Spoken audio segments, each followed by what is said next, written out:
Ladies and gentlemen, welcome back to another AshenCast. It is me once again, gentleman of leisure, at your service, so to speak. Far too lazy to actually do anything. But now, moving on to the assorted rabble I have gathered about me this week. Everyone say hi or yell some sort of something at the very least. So say hi, everyone. Hello. Hi.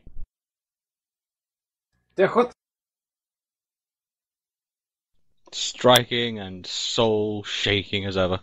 But now, moving on to the business in hand. We are back once more, as I always say, but alas, I find myself co-hostless once more. But, not for want of trying. Few people have, okay, the position is slightly cursed, but the less said about that, the better. But so, moving on. Recent events. Anyone here, my lovely guests, who, as people might recognise, is Dark Onyx, and of course, Shadow sulking in the shadows as always. And of course, we have our special guest this week, Gin Hotaru, or Meena to the guild, or various names. No. Oh, do explain. The names are Gin Hotaru. It's said in Japanese pronunciation, so the vowels are a bit different. See, ladies and gentlemen, I learned something today, and I hope you have too. But yes, moving on. First things first, recent events. Anything fun going around in this wonderful world we called Guild Wars 2 lately? Anyone at all? Recent events? Any shenanigans? The good old fun stuff, come on. Well, I'll explain a lot of mine during the next segment, but I'm not sure about everyone else. Anyone? Throwing the bone out here, come on. Anyone got any recent shenanigans they'd like to highlight this week, or little observations as we wander around once more, as I myself, once again, have managed to spawn in a room after logging in, and of course found two people naked in the bed. Again, I've really got to stop logging out in little RP locations. I always find ERP when I log in. Not for any intention, mind you, it's just always there. But yes, so well, you don't mind it. Oh no, it's just quite funny, because there's usually a silence in the room as this guy in pink spawns in and just slowly backs out. Just staring.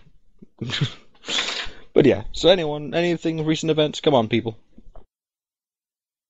We could talk about Yohara losing her, Polly losing her eye if Sin feels like telling us the story. See, ladies and gentlemen, this is what we tune in for. How on earth did you lose an eye? Is Perry there? Yeah, I'm here. Do you want to begin, or do you want them to tell them what happened? You can start. You know the full story better than I do. Alright. That's Perry's gift. Making sure my dog doesn't randomly come in here with a parent. My parents are being weird tonight. Alright. Basically what happened is, I won't name members of the community because we're trying to keep the drama down, but basically what happened is Joe was in a relationship, that's Johara, one of my main roleplay characters, was in a relationship with someone else in the community, and then she basically kind of initiated the guy, and he pulled out because of a problem that happened, and then when this happened, when he pulled out, she told her, she told him not to talk about it. She said, let's never talk about this, and he had agreed to it. The relationship would go back to was earlier, and then the guild's secret police, the Shadow, because my character is Shadow, so they're watching her more likely than anyone else, wouldn't kill them.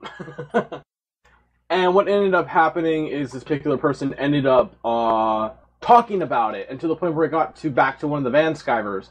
And there had been this really extensive storyline with a member of the Van Skyver family who has now been mind-wiped. We had to do that for a few reasons, and I won't get into it specifically. But that person was in love with the person that my character had been with at one point. This created a really weird dynamic. Joe was basically getting called up by Toxa left and right, going, Amal, what is up with this man with my... And it just got to the point where they found out that the guy had said something. And so Joe was called in to set him up. And so she tried to double-cross and save him and save the girl to kind of get them to get away from everything. That's what she was trying to do. In the end, Joe was called up by the Master of Shadow, her boss basically, and was basically told, if you don't do this, she was given a few different options, including your house will be completely destroyed, you'll be enslaved, or you can let one of your loved ones get maimed, and then you get tortured. And she selected the torture, and this resulted in her lover, Pally, who she recently has proposed to in a very informal manner, had her eye removed. And yes, my character is not gay, she's bisexual, everybody seems to think she's gay. And it was a very interesting storyline. We had my character running around in the middle of the Golden Sun, kind of crazed out.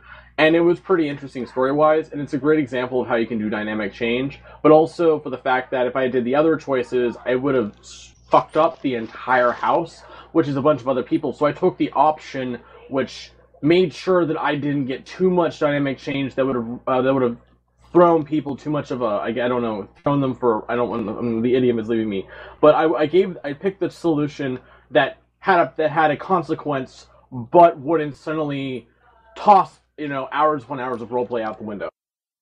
Ladies and gentlemen, there are many TV shows out and books, many things, such as The Borgias, and more recently Game of Thrones. Well, we have just proven, ladies and gentlemen, that you don't need any of that. Just log into Guild Wars 2 and things like this happen. Only within a roleplay community, ladies and gentlemen, does stuff of this caliber happen. I must say, the characters like myself... this sort of thing, and... Oh, sorry. No, do go on. Some of the stuff I've been through, I never have this stuff happen to me. This is, like, the stuff that's happened to me is like child's play in comparison to the stuff I hear that goes on here. Go on. Just in background, as a vision of my characters doing a line of drugs and just going, man, you guys be crazy. Because, I mean, it's just like we discussed in the previous podcast, the fact that it's just that this caliber of global things that go on. It's good dynamic IP at the end of the day. It's really good to see an entire community where literally ripples in the pond, so to speak. It's really good to see. Well structured, well thought out. I mean, we'll be getting the High Society in next time on the podcast. Quick shout out for that. And so we'll be able to find even more of all this high-class drama, the things that go on behind closed doors, the so-called elite of Divinity's Reach. But now, veering back onto our schedule and interview our guest this evening. First things first, I can't pronounce it, so I'm not going to pretend to. I'm just going to say, what is your character? What is your character? That's the first thing. Or characters, as it may be. Just first off, names. Who are we talking about this week? Well, I have two characters that I roleplay with, and one of them is my first character, Nashura, called Meena, and her nick, and she's a bit of an eccentric. Mm-hmm. And I also have a human character called Gin Hotaru, and she's a Canthan. And she's, I'd call her spirited. I think that's how I'd explain her. Rude, brash, forward. Yeah. She's a bit different for noble. She doesn't really comply to many of the noble rules. Well, you're fitting well here. We have everything from we have the angels of the community all the way down to the drug-taking fallen nobles. So you're in good company, to say the least. But yes, so what do they do in the guild, which is Ashenfold, for anyone who's thinking? Meena herself has recently transferred. She originally applied and she was in the Blade as a technologist. She didn't really invent anything of importance. She mostly spent most of her time inventing useless contraptions that did nothing and turning people into animals. So she suddenly Dr. grew Moreau. close. Yeah. She suddenly grew close to one of her colleagues that she travelled around the world with, who was a Norn shaman. They kind of studied a lot of the stuff together, and then she transferred over to the Tome to go see him. But then their schedules grow apart, and so she's been rather bored lately, and she just pretty much spends most of her time in the library. Oh. And, because we've got lots to cover, so I'm not going to get too much in the general Q&A. Moving on to, we're going to try and split this into two here. The actual RP in-character background you've established for yourself, and then we'll move on into the nice sort of out-of-character background, as in, what have you where's this all come from, the character basics, that kind of thing. So first things first, Okay. how about your in-character background? Where do these two come from? Because especially with the Canthons, because that's always a specific. Because for my laws right here, really the Canthons just awkward thing. turn up in like districts. There's a small society of them around. It's just that the actual Canthon homeland is very shrouded in mystery and no contact's been made for years. So I'm very interested personally, and for anyone else who doesn't know that much about the Canthons, about how you dealt with that as a character, because I'm really interested to find out what you consider your background. Well, creating my Canthon character probably took the most amount of effort. I originally made her because I was interested in making a character that wasn't an Ascalonian, and I had to research quite a bit. I'd never played Guild Wars 1, so her history is that her family moved to Kraken area around 250 years ago. They made a deal with the upper class up in Canthon, left with the last push of the Tengu out of the country. Mm-hmm. And they brought most of their workers with them so they could continue a business and have a sustainable life in Kraken. Oh, And that's so kind of how they started. the actual house uprooted itself and moved home, basically. Just the main branch. Two of the sub-branches stayed in Canthon, kind of trying to hope to weave that in when they eventually bring it back. Get the feeling they will. Oh, yeah, that'll be fantastic. I mean, that's one of the great things about Guild Wars 2 is the fact that this sort of stuff is incorporated in. I mean, like you said myself, I've not actually played the first one either, so I had to read heavily into the lore. So it's, but the way they're openly talking about free, updates and stuff like that in Guild Wars 2, which is amazing. Let's all be frank about that. So I can, if they did open up the Canthon territories, that would be amazing. How they explain it. I mean, the obvious Mr. Pandora joke there, but I'm not going to go there because, the Canthons are very different. It was a bit difficult. And Meena herself was actually an Ashura who wasn't raised in Ratasum. She was raised in an arch, and her parents worked there. And she's got a really dramatic past that I just thought was really over the top at the time, and I was just like, why not? It led her to become kind of the insane character she is. Pretty much what happened is that her parents died during a gate malfunction. The gate exploded, and they both got caught in the blast. And she was left to search through the whole city, pretty much, for her parents the whole time. And the last thing she was talking to her parents about was how she had to go off to Ratasum to go to college and study hard and become like a great prodigy, etc. And so she was like, hey, did they leave because they wanted me to become a great prodigy? And so she's dedicated her life to learning as much as she can because she believes that they've just gone away because she's not good enough. She knows they're dead now, but at the time she was like, I'll come back if I'm good, right? If I'm not selfish and if I study hard and work hard. Cheery people in the Ashenfold, I'm just going to say that. God. Actually, I mean, this could be a bit off topic here. Out of curiosity, I mean, are there any characters out there that still have their parents? Because during my Old Republic days, I was part of a guild. Our guild, we actually did a quick tally for a joke to see who was orphaned, and I think it was like a majority is like, oh, parents died. And it was like, okay, what we've drawn from a conclusion is parents dying early on in life leads to a life of criminality in Star Wars. So really, Luke should not become a Jedi. He should become a criminal, and everyone else would have been happier. Just saying. Oh no, I've noticed that. I mean, Gin still has both of her parents. They're both alive, and she's with her parents, and her relationship with her parents are a bit different from everyone else. She doesn't address her parents as their names. She just addresses them as father, mother. I actually know her own parents' first names. It's like a family tradition that passes down. yeah, cool, So it's like cool. my biggest pet peeve. It's my biggest pet peeve when someone just comes up and goes, "Oh, Hotaru," and I'm like, "No one knows my character's name. Stop it." Yeah, I think Yeah. I think I've met your character. I don't even know your name, and it was. I think didn't we get into a talk about that? It's like I never reveal my real name, and we basically got into a small yeah. debate over what the importance of Yeah, names. yeah, she never does. She often just introduces herself as Gin, and if anyone wants any further information, she'll generally call herself Silver or another nickname. Yeah, I mean, if I remember correctly, wasn't the RP we did based on the lines of, I'll never reveal my true name. My character turned around, pretty drunk at the time, and just said, well, I'll never ask for it because I don't care. Pretty much. There's a good dialogue between those two. It was like, don't care meets don't give a fuck, sort of. It was a weird sort of standoff of just mutual, shrug. The sort of grey alignment, which was quite fun. But, I mean, moving on to sort of out character background here, I mean, we've had many people come onto here with different backgrounds into regards to different games, different settings, and some people even say they brought characters over, just simply transplanted them from previous games. So, I mean, you got any claims there? To be honest, I sound like another idiot. Like, this is the first time I've ever in-game roleplayed in an MMO, ever, in Guild Wars 2. Congratulations.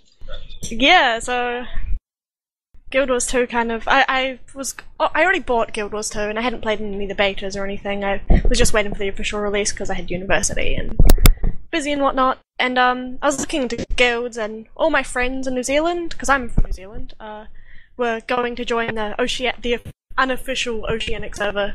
And I had played so many games with my friends. Like, I'd played SWTOR, I played World of Warcraft, like all the way from like classic to, Wrath Lich King, and then I stopped there. But I'd just always done the same thing, and I'd always been interested in the roleplay society, but none of my friends were interested in that side of the game, and so I took a chance. And asked my friends if they knew anything about roleplay societies in Guild Wars 2, and my friend did some research and showed me the Ashenfold website, and I pretty much just fell in love and applied. And within the first day of role-playing, I'd found like what I'd been missing from MMOs. That sounds cheesy. That's fantastic, really. I mean, that's the shame, really. When your friends aren't into it, it's hard to actually just sort of branch into it. I mean, I'm quite lucky because most of my friends are into the tabletop roleplay, and so in-game roleplay only came naturally, really, when it came to actually getting online. I mean, I only started online roleplay myself when I hit World of Warcraft, which was interesting. I mean, I had some fun times. I mean, you probably surprised me, of all people. I was actually part of a military guild for a long time. I was on detailed patrols of the city and all sorts. I mean, none of that we are the city watch nonsense, because no one ever respects anyone pretending to be that sort of authority, because you've got no real backup. I mean, I must sound so arrogant because I'm not really explaining it well, but someone turns up claiming to be the police and you don't look like it. Well, yeah. That's quite interesting. I had a character from the our association who's standing right beside my character at the moment. Show up and claim he was a seraph. And Gin was just like, what? You look like a barbarian stripper. You can't be a seraph looking like a barbarian stripper. Sting operation. So horrible. Clearly a sting operation. Trying to, legal stripper police, something. Basically, I'm trying to make a handcuff joke here, but it's not really coming naturally right now. But yeah, I mean, you've very clearly got a well-stocked portfolio when it comes to games. That's very clear. I mean, I, for one, really, for me, I started witnessing RP, just walking along, and then all of a sudden hearing something, because, Say's got a ridiculous radius in some games. Even more so with actions. So I usually used to hang out on the side. I even got approached by a guild once, and I said, literally, just for the purpose of story, please ignore me. I am literally watching out of interest. Which is quite interesting, because it's fun to be part of, but there's some really sort of great stories out there if you actually just take the time to listen and watch. I mean, I used to sit in the tavern just to see what it was all about, and I'd see these stories, people loving, crying, that kind of thing. Just the whole spectrum of stories going on around me, and I was really impressed, which eventually led me to actually taking the plunge myself, and now I can't leave. Well, yeah, I am out of character. In real life, I'm a massive LARPer. I'm live action role player. I'm part of New Zealand live action roleplay society, and every 6 months we have New Zealand's biggest live action roleplay, which is about 200-300 people. I know it doesn't sound like a lot of people, but in New Zealand, that's a lot of people. I think anywhere that's a lot of people. 5-day event, and we just go at it. It's just really a lot of fun, and I do ECA, and So Only it was 50 kind of survived, natural ladies and getting gentlemen. into it. Only 50 survived, ladies and gentlemen. Just so you know. Sorry, I just had to be over dramatic with it. It's okay, cool. Next question. Shoot. Moving on to any particular favourite RP moments? Anything particular stick out in your mind? Because we've had some interesting ones so far, and I'd like to add yours to the list. With my character's kind of first initiation into the guild with Gin, I like both the initiations for my characters, but Gin's one was a bit interesting. She met up with the two legates, well, one legate and Toxa in the Maiden's Whisper, I'm pretty sure it was, and later on, Toxa wanted to test her abilities. And the first task was that she had to pickpocket someone and then give him the wallet, and then he was like, cool, now take it back to who you pickpocketed it to. And so, Gin, at this moment in time, is pretty upset. She doesn't like being told what to do. She doesn't respect pretty much anyone's authority except her father's. I mean, that's a And bit even risky, then- joining a criminal organisation. I like that. know! But she's a little brat. She's just... She's kind of got this, like, mightier than thou, like, look down on everyone kind of thing. I've noticed that, to say the least, considering that when you first met, the leader of the criminal She organisation. she doesn't want to accept the fact that she has to listen to other people, and that she can't decide God. everything. I mean, So, it's volatile. Toxa... The next event is that Toxa took her to the next bar, and they went to the Maiden's Whisper again, and he told her to seduce a Norn. And That's Gin's our rather Toxa. uncomfortable. Yeah, she was rather uncomfortable with this. And so she was like, fine, and so she started buying drinks with this Norn and talking to him. And then I was like... And then my character's just like, okay, this isn't working. He's obviously not attracted to me. And so my character just starts breaking down, starts crying. And the Norn just gets really worried. He's like, what's the matter? And I lean in and I whisper to this Norn. And Toxa, I literally could feel his panic in the background. But I'd whispered to this Norn, I'm like, do you see that shady man in black behind me? One with all the feathers? And he's like... And the Norn's like, yes, little one, I see this shady man. I'm like, he's been stalking me for 2 weeks. I can't get rid of him. And, pretty much what happened within the moment is that the Norn lifted up the table he was standing next to and threw the table at Toxa, knocking Epic him table flip. unconscious. So, that Ladies and was a gentlemen, fun I scene, give you and then... the woman that has, as a part of initiation, insulted the head of a high society, which goes down all the way down into the criminality, drug dealers and thugs and killers, all the way up to the high societies of Divinity's Reach. And for her initiation, she got the leader unconscious. I'd like to think that's some sense of achievement in itself, but also highly dangerous. And so she just dragged him outside, and then they had a fight, and they kind of walked off.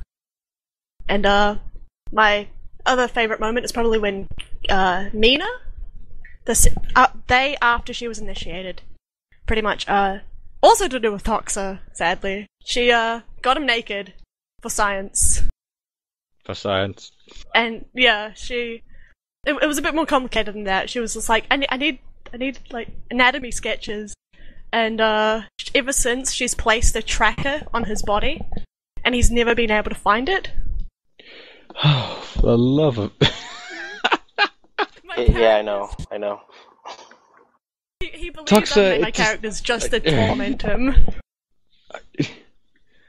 Again, you do realize this. He has power over life or death of an entire sect. You got to remember, Mina's first nickname for Toxa is Pretty Face. And now she believes that he is God Emperor. Wait, what? And, yeah. Pretty Face Toxa was the original game shortened to Pretty Face. She has a nickname for everyone, because she can't remember human names. Gin has kind of a nickname for everyone as well, just because she doesn't respect everyone, but it's never anything as, like, silly. Like, she calls Toxa Feather Duster. She calls, Ileana Miss Tryhard, because Ileana's always, like, trying to get this attention. and trying her best to do everything, in a sense. Like, she wants to be this great archer, but she doesn't have the years practice to do it. Yeah, and then doesn't Meena calls Talbis Kitty and Yeah. Grax Whiskers. Yeah. That is rather popular. I got some cat names for Char are very popular. But Like, if I don't mind Kitty at all, or Whiskers. It's a lot better than some of the other derogatory names that could be said about a Char, but they're pretty funny. Well, I mean, Yeah. I've heard worse walking past taverns. I mean, the fact that I've actually walked past a tavern and the words "take the knot" was yelled out is probably one of the most disturbing moments of my life. But you know what? It's an MMO. It happens. Damn you, taverns. That's all I'm going to say to that. Yeah, Tavern so RP. those are some of my favourite scenes. I don't know really. I mean, dare I ask what she calls Gabe? Considering there's a What she nickname calls throwdown Gabe? between them. Oh, she just thinks you're terrifying. She just What? doesn't want to be associated with you at all. Terrifying? She acts way more cocky. I never actually picked up any fear from her. Yeah, I know. She will never show her fear. She's kind of conditioned to do that. Like, but she's scared of you. She's just What? doesn't want to be like when Pink she fluffy Gabe? She shot Cybrus, and Cybrus was like, "I'm a legate. I have to tell your legate that you're in trouble." And she was like, "Oh God, please not Gabe. Don't tell Gabe. Please don't tell Gabe." And he's like, "You're freaking out." She's just like, "No, just please, just take it to someone else. Please, just tell Ophelia instead." Wow, I'm partly proud and also astonished. You roleplay your character with You her got to remember, cards their close to her first chest. meeting, he grabbed her by the neck and dangled her over a bridge. You threatened to break his fingers So? for calling you darling. And stop calling her darling! Oh, Oh, don't call her that anymore. It's Damn now it. Wallflower, remember? yeah, I know. As you suggested. I mean, if anyone's wondering why it's Wallflower, it's because the particular breed Gabriel likes of a Wallflower is stubborn, short-lived, and also... What was the full description you gave me? They're short-lived, stubborn, and they're kind of like weeds in a sense. They climb their beautiful. way up. Yeah. Yeah, climbs the way up as well, which is a good way to put it. Because you're ambitious. But yeah. Again, trying ladies and to gentlemen, think of see, a nickname. good dynamic RP there. I mean, I really did not think my character got through to you at all, because you're just so brash and She just is. headstrong. But she'll never let anyone know that she's terrified of them if they're in front of her. But when you're not around, she'll just be like, she'll do everything to avoid you. Oh, So- poor Gabe. He's so sociable and so lovable. Though I must say I'm quite But yeah. proud of the fact that the statement, "What aren't you on?" came up in conversation. I must say I'm very proud of that, considering Gabriel's legendary drug habit at this stage. Yeah, so... What's Now, the next question? I love The these next, questions. the next one for you is now. Well, I think this really answers itself already. But I mean, seeing as you're new to it already, would you consider yourself a light, medium, or heavy role player? Because so far, most people can see themselves medium to heavy. I mean, this guild itself can be quite heavy if you fully invest yourself, but still has enough flexibility for you to be medium or even light, as long as you make the commitment. That's one of the big things. I think I'd probably level myself in medium to heavy as well. Like, I actually spend a way more time role-playing on my characters than I do leveling. I probably... Even when I was leveling as my character Meena, I only leveled as roleplay leveling from about level 30 onwards. I didn't level unless I was with my roleplay leveling partner, Roban, and we got to pretty much level 80 together. I'm so So, jealous. that was I'm really still good. at level 36. Like, we roleplayed everything. Like, if an event happened and, like, my character got knocked unconscious or something, we'd come up with something that happened. Like, there was a massive explosion next to me and she got, like, flown. She flew pretty much across this massive area and near died. And, she had, like, part of her hearing gone for, like, quite a while. And to assure her your hearing's really important. Mhm. So, it was pretty dramatic. And she lost her balance, and she's had, like, golems explode near her and had, like, chunks of, like, inquest tech stuck in her body, and she gets hurt a lot. Aww. School of Hard Knocks. with a degree in getting the shit kicked out of me comes to mind. So definitely hardened by the world round you, to say the least. Yeah. I try to incorporate as much as I can of what's happening around my character. I mean, I've tried that. I've never actually RP'd on the go, though. I'm usually at events when I do my things, mostly. Either that or I'm yelling down the... It's a lot different. It's quite interesting because you get a different feel. Because it's really weird because Meena, with like the character models, say really different things than what Meena would say if she was in combat. Mm-hmm. Like Meena names all of her minions. She's a bit unique that way. And she minions? Uses them. She's a necromancer. Oh, of course. Yeah, she's a necromancer, but she thinks all of her minions, like, she's kind of... She hallucinates a lot, but because of how her brain works, not because she's on drugs like your character. Oh, low blow, but entirely true. But, so she actually sees her, like, little minions as different things. Like, she thinks her little blood beast, the one that dangles and steals life for her, is, a bouquet of flowers. And, Wow. So wait, she's got the flame guy. Wait, what? She's got the vision that the flamethrower. People are gonna kill me. That the flamethrower character from TF2 does. Yep. She has pyrovision. God, amazing. We have pyrovision, ladies and gentlemen, completely explained right here. Yeah, and so she'll explain one of her inventions as something, but then if someone else uses the invention, it'll be a completely different thing. Like, she said she invented a gun that shoots potatoes, but it was just a normal rifle. And, for those big potatoes that puts holes into people in the background, it's just a rifle. she snuck into the cartel. She didn't mean to go there. She was in her lab, and, she saw this cartel crate going by. They're delivering some Ashura tech to the Blade. I think it was at the time, the Blade. Yeah, and she thought she was a pirate captain at the time, and that they were stealing her treasure. And ladies and gentlemen, only in these sort of places would you find the words, she thought she was a pirate captain at the time. This is what I do love about RP communities, is the fact that lines like that appear from characters, and you've got to admit, it's bloody fabulous, isn't it? And let's just say she jumped into the next box, and when the box was opened, instead of finding the crate of Ashura explosives they wanted, they found a little Ashura sitting there, glaring at them, telling them, "You'll never take my loot from me!" And then what happened next was, can we keep it? No, pretty much what happened next was, the Char character who's in the Shang, my character, Peria's Char, I can't remember her name. Aquesta, that's the one. I know you've got the other one, so... Aquesta was like, well, we have to kill you. And she was like, no, don't kill me, I can be useful. I promise. I'll take pretty much what happened. I'll take my pirate crew to work, or I assume that illusion had dropped and she had something else in mind at the time. Yeah, she phases out a lot as well. Like, if you mention Dolyax, she'll just phase out and, like, go into this separate state of mind and just be standing there and kind of a daze. Yeah, she loves Dolyax. In all fairness, Dolyaks are pretty amazing. Everyone wants a mini pet Dolyak. Everyone. If that was a pet, everyone would want one, I bet you. Plus, they're a lifeline in World v World, so highly appreciative. Everyone values the power of a Dolyak. Okay, that may actually have to become an event now. Dolyak Appreciation Month. Have you appreciated your Dolyak? Petted Dolyak today. So, what else do we get to talk about in this amazing interview?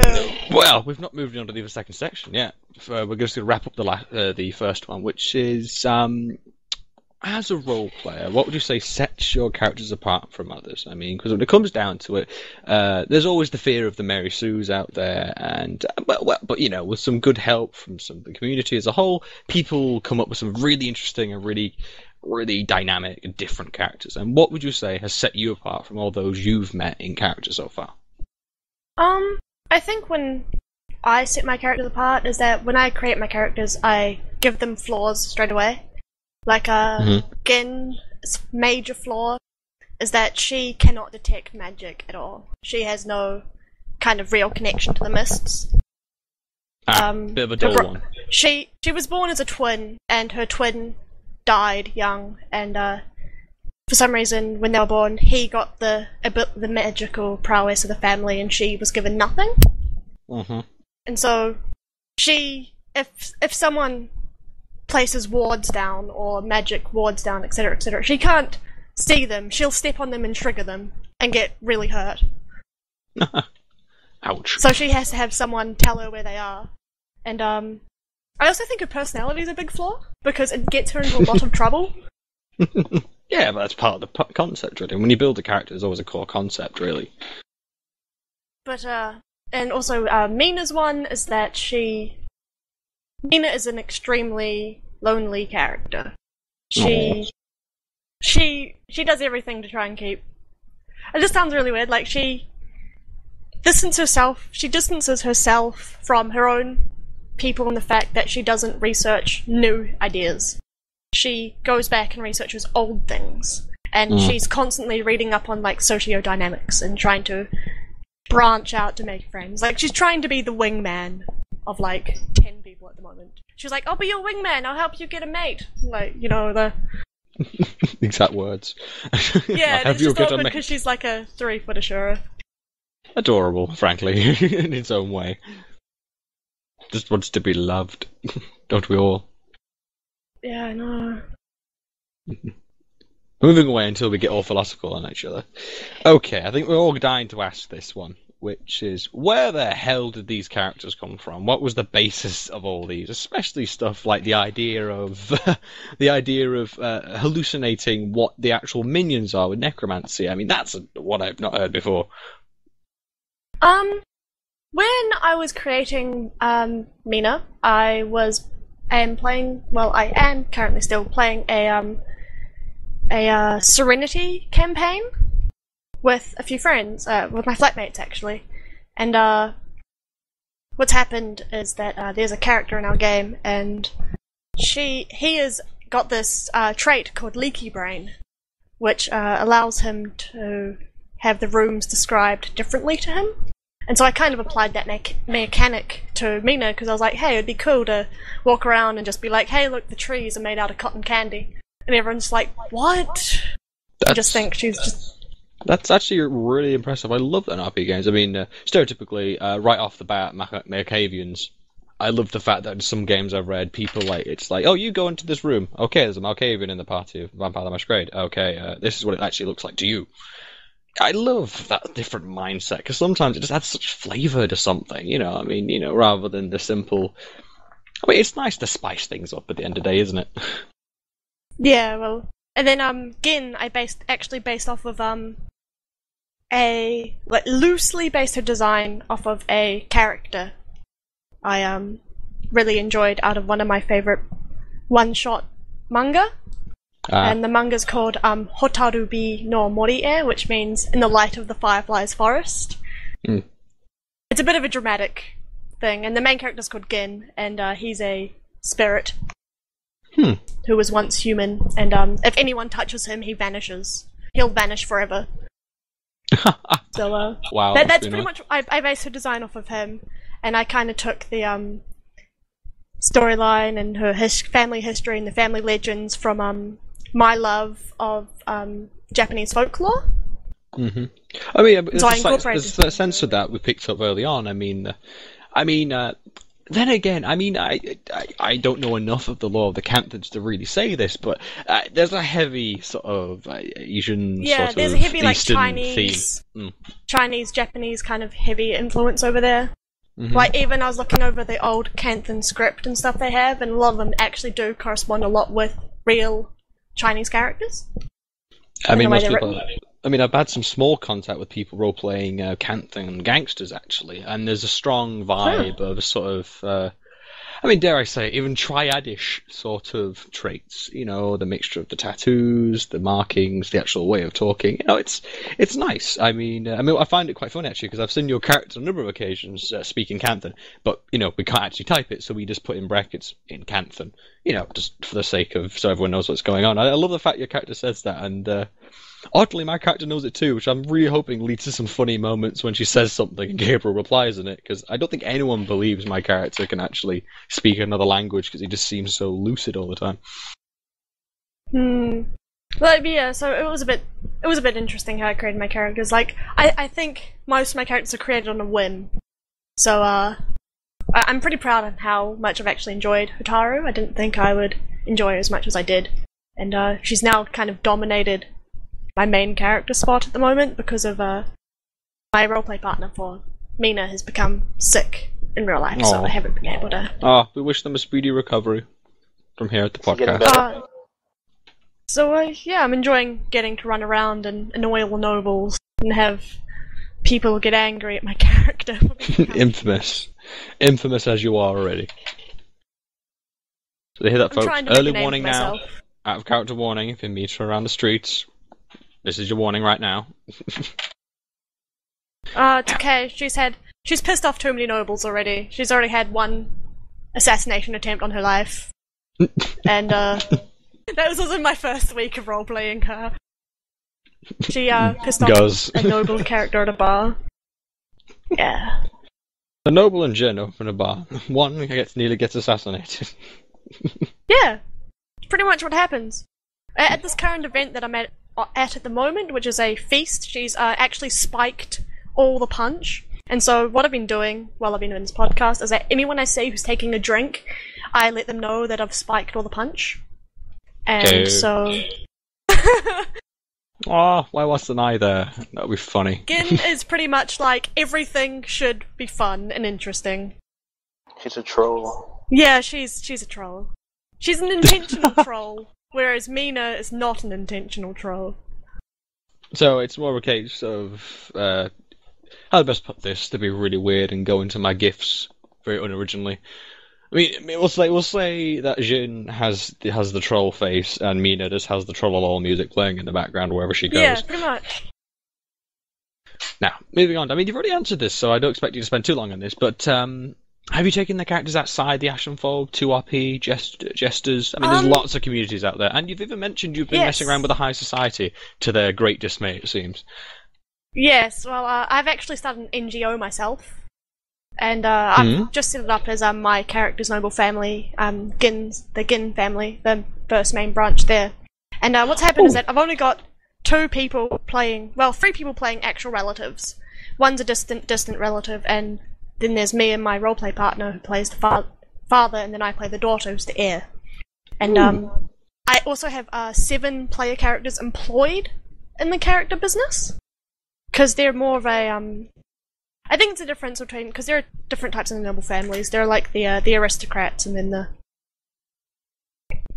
kind of duke-like people. Now, that will be interesting to talk about in the high society next week as well, because I've never realised. I didn't realise it was such open submission of families. I mean, clearly you've actually made contact, of course. I mean, you've gone through all the proper channels. Because I didn't realise that. It's interesting to see that and read it. That'd be rather interesting. Like, the Gin family is actually really open to Canthan characters. It isn't like a guild you have to apply to, it's just, you kind of contact me on the Guild Wars 2 roleplay site and be like, hey, my character's Canthan, because they try to accommodate to people of their heritage, because they're a bit ethnocentric. We got blood, bro, that kind of... Yeah, they're like, we're the great Canthan people. We're one of the earliest human societies, and they're just so on and so forth. Yeah, they just don't want to they don't want their people to look bad in this country, seeing as Emperor Usoku actually closed off the borders and kind of became very tyrannical. So they're trying to fix things, and they employ a lot of They employ pretty much only Canthans, and they employ anything from like bodyguards to like people who want to work on the plantations they own, and because they own the silk industry, this Canthan silk industry in Kraken and Ascalon. Ooh, always good. That's another thing I love about the originality of some things. Like, I mean, I've role played for a while now, and I've never heard of anyone doing a silk plantation when it makes perfect sense. But in this setting, that's what I love about RP. This sort of stuff happens. And then underneath the whole kind of structure of the business, you go down, every family has secrets. Oh, hell yeah. Every family. Every noble family has a hidden agenda. I'm not going to lie. We of all people should know, considering the work we do in character. I'm not going to deny out of character that the Gin family have a ring of assassins. Takayun. Working underneath the family. So, it's always handy to have around. Everyone has something in the closet. Everyone does. And so they've pretty much got eyes and ears in places that most people don't. So yeah, they're trying to slowly buy over a lot of companies. They don't care really about politics, they just want money now. It's what they care about. They just want all the gold. All about money. Pretty much. Well, scuttling along. What is the goal of these main characters? I must say, they're both very different people, and I can imagine very different goals. So what is it that you're hoping to achieve in character, and, well, frankly, out of character, for that matter? What Meena, by herself, is trying to do is that she's trying to discover who she is as a person, because her identity has always been kind of clouded, and she never really understands what she has to do, and she wants to understand why things work. She just wants to know. Even though everyone kind of uses something to explain how everything works, like, oh, it's one of the gods that did it, it's the eternal alchemy, it's this. She wants to know why it's the eternal alchemy and how it works that way. She has to understand, like, she can't comprehend something without... Again, we picked this up during Dark Onyx thing, is the idea of, like, the gods and the role they play, because, again, we are dealing with a setting in which it is near impossible to be an atheist, considering the fact that gods do actually have active influence. And so it is trying to explain things, the eternal alchemy, everything. It's all important trying to think how your character coincides with that. I mean, for me, example, my character follows Lehigh just because of the actual... concept of duality fits my character quite well, but at the same aspect, my character thinks that, if something miraculous happens, he'll either explain it away just by going, it happens. He doesn't go into great detail. So it's fantastic to see characters like yours who actually question why something happens and need to understand it, because that's the Suran nature almost. But the fact that your character's having this state of almost delusion on top of that, it's actually quite a strange concept of the idea that a broken mind trying to understand a fixed one. Am I getting that wrong, or is that's the way I'm seeing it? It's kind of like trying to find out why everything has to happen, and why this had to happen to her, and why that had to happen to that thing. Like, she's trying to determine everything's existence, in a sense. Like, and then Gin is just trying to she's trying to play both roles, even though she can't.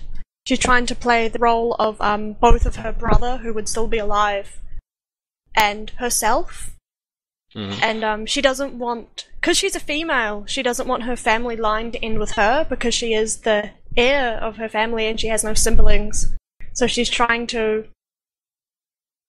I'm very impressed by that. I mean, going down the stereotypical route again, Game of Thrones...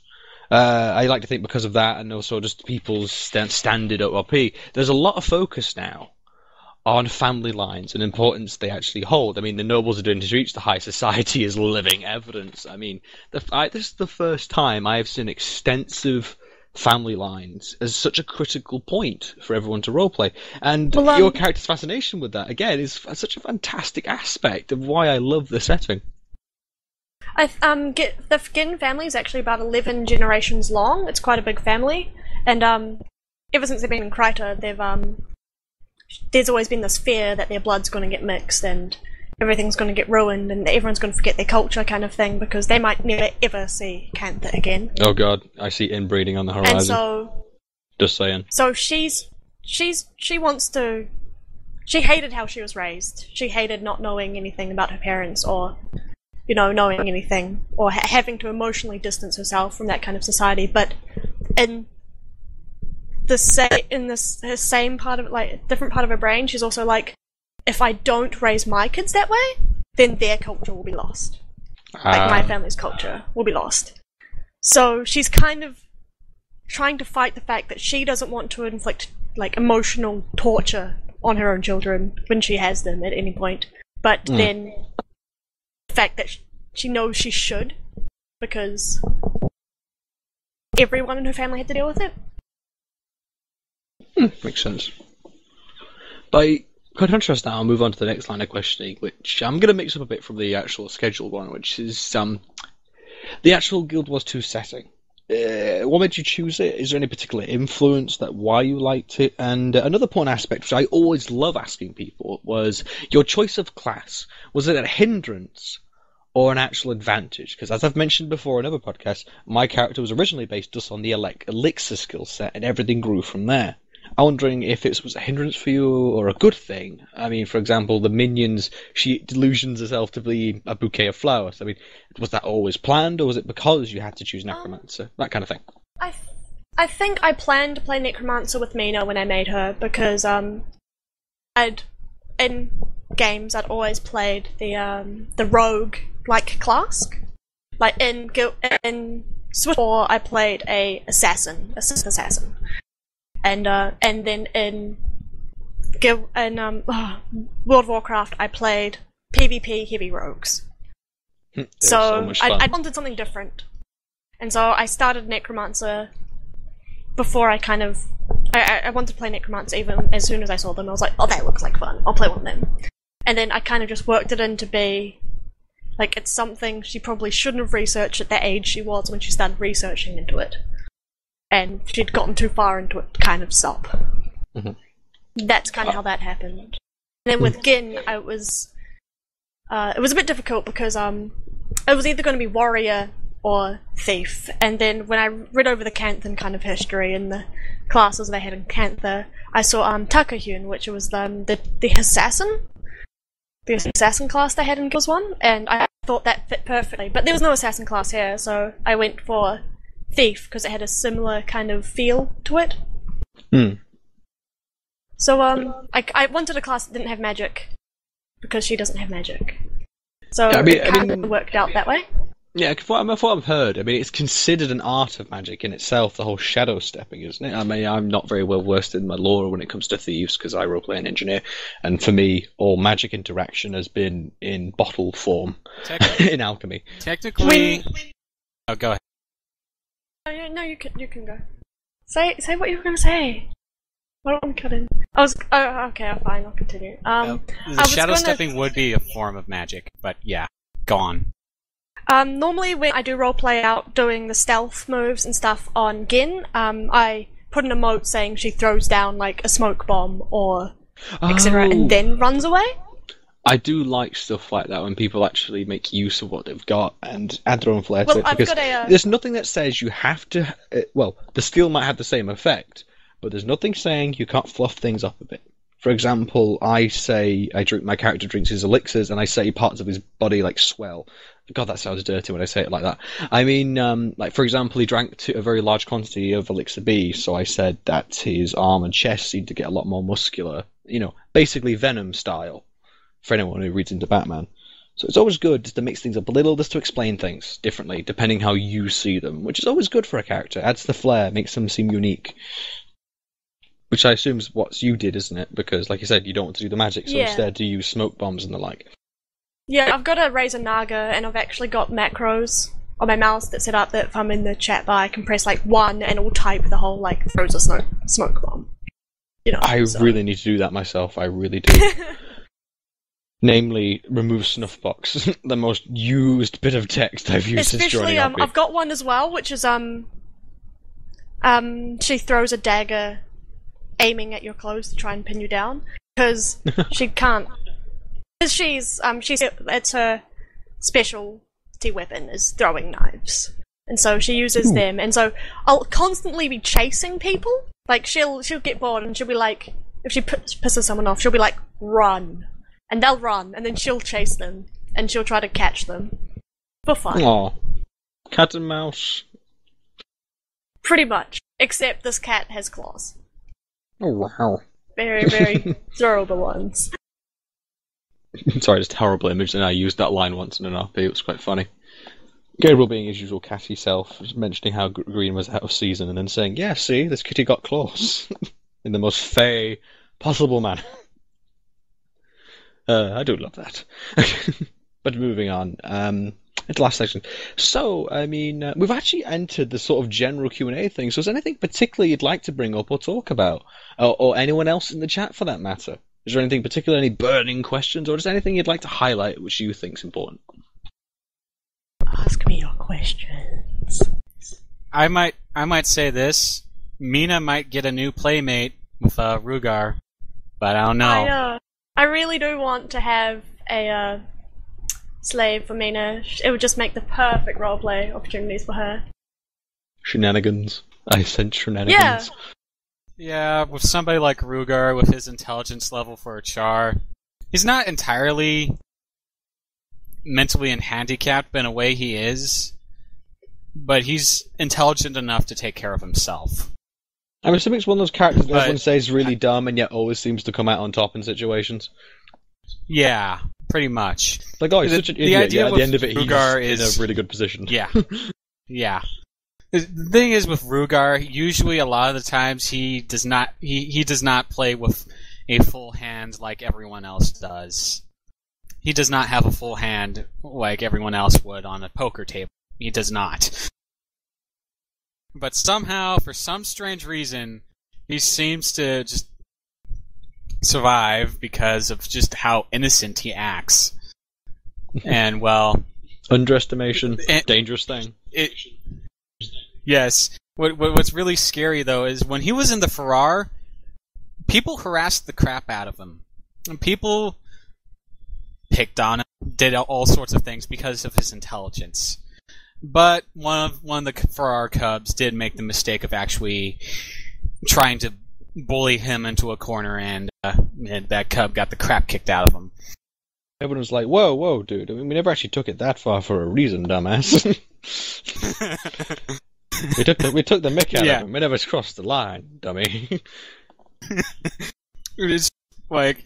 Rugar was even huge as a cub. He was one of those cubs you see in the Farrar and would just go, okay, I could probably pick on him, but I don't want to go in a hand-to-hand fight with him because of how more wit-based. I can insult him because he might not understand it, but I wouldn't start a fight with him, sort of thing. Exactly. That's the idea with Farrar is supposed to be a very light-hearted character, and with somebody like Meena, that complements it pretty well, in my opinion. Yeah. Shenanigans. I sent shenanigans. Well, she's gonna make all the fun food for you to eat. And, my broom if you've ready. heard Don't declare anything about her shenanigans. food, it's, Hopefully they don't, torment the poor guy, but... No. I won't make him do anything horrible. You might feel physically attracted to trees for 3 months, but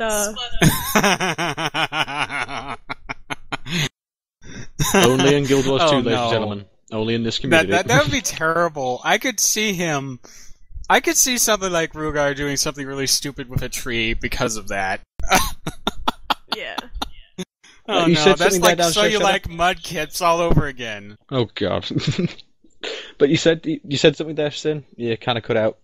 What was your burning question? Shenanigans. Someone declared shenanigans. I'll get my broom. Everyone get your brooms. Shenanigans have been declared. That needs to be an emote. Just hit it in just area chat. Just alerts up. Shenanigans have been declared. Everyone get your broom. Well, I take it you are from the great British colony of, British colony. I have this is Britain. I am from a British colony, technically. Yeah, thank you. Well, we still have the Islands, Queen on our money. But her face is on it. She owns it. I try Original gang bringing tag. in a lot of light-hearted humor into all my role-playing. Oh yeah, you can't be serious all the time. I mean, this is the reason. I role-played for a while a very revenge-bent character, and after a while, it just got so soul-crushing. Oh. Have you seen Black Books? Oh yes. Okay, you know the scene where they wash his suit, and it comes out God. white. It's the dire humor of it all. I keep trying to make the joke to a lot of characters who just wear black, especially Toxa, that if he washed his suit, it would probably come out white with how dirty it is. But that's amazing. He didn't get the reference until I showed him the clip. It's like one of the best scenes. It is! It's disgusting is what it is. Who bathed me? Who cleaned my house? Yeah, what happened to my clothes? Love that reaction. Who cleaned me? Oh, God, some people just do not pay attention to their cleanliness. Who shaved me as well? It was great. It's the image of just shaving him while he's unconscious. Shave the cheerleader, shave the world. Some people really need to pay more attention to their cleanliness. I mean, there's one thing you say about Gabriel: he's always well dressed and well groomed. Granted, half naked, but still well groomed. Well, that permitting, I do think we are at the end of the hour that has been another AshenCast. Yeah. You've made your way through, ladies and gentlemen, and I salute you. So, ladies and gentlemen, tune in next week for an interview with the High Society. Well, 2 weeks' time. I do have a schedule to keep and university to attend. But until then, darlings, it's been an utter pleasure. I'd just like to say good night and have a wonderful day, depending on your time zone. And just like to say goodbye, and allow my guests to say the same. Say goodbye, everyone. Later. Good night. Don't let the char bite, man. Wait. Carry on! They bite. Have a good next until the next one. Yeah. So socially awkward. Ladies and gentlemen, this has been an AshenCast, and we, your host, a gentleman of leisure, who now reclines upon his divan, knowing another job well done. Now, Sybil, the brandy. The brandy must be served!